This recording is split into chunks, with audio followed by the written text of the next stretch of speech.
Most people think the interest in UFOs is limited to a few cranks. In fact, there are thousands of intelligent people who get together at international conferences all over the world to study them. We visited one at Chicago to interview the man who for 20 years was head of the U.S. Air Force top security investigation into UFOs, Dr. Alan Hynek.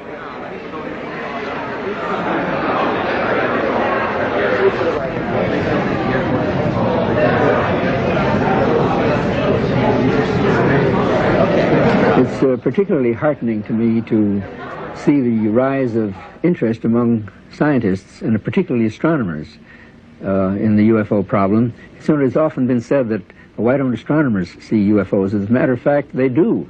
In a very recent report by Professor Sturrock of Stanford University, who queried all the members of the American Astronomical Society, found that 53% of those who responded said that, in their opinion, the UFO problem was worthy of scientific study. And what is more, 64 of the astronomers who responded gave what would be called UFO reports, objects, sightings that they personally had made at their observatories frequently, which to them was unexplained.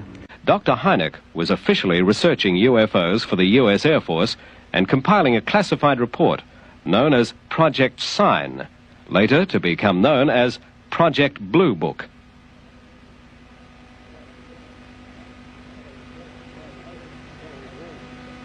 Well, it was as an astronomer that I first became associated with the UFO problem.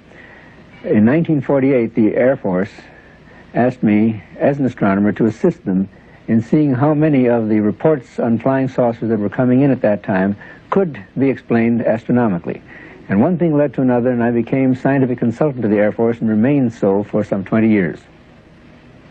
I started almost as a complete skeptic, because I thought the whole thing was a question of post-war nerves, but it was the persistence of the phenomenon, it refused to dry up and blow away, that finally led me to the belief that we had a real phenomenon to deal with.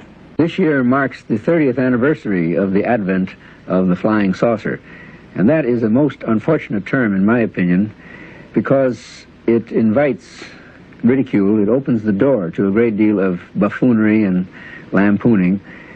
It had a perfectly good history, because when Kenneth Arnold described the motions of the discs that he had seen, he said that it was like skipping a saucer over water.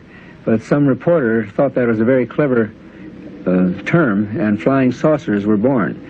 But it is really too bad, because it has caused a great deal of jokes and so forth. For instance, one common expression is that if you want to see a flying saucer, just goose the waitress. There is a shyness and a reluctance on the part of many witnesses, and understandably so, against reporting, because too many have been ridiculed and life has been made somewhat miserable for them. But at the Center for UFO Studies, both in the States and in Australia, it is our standard practice never to use a person's name without their specific permission.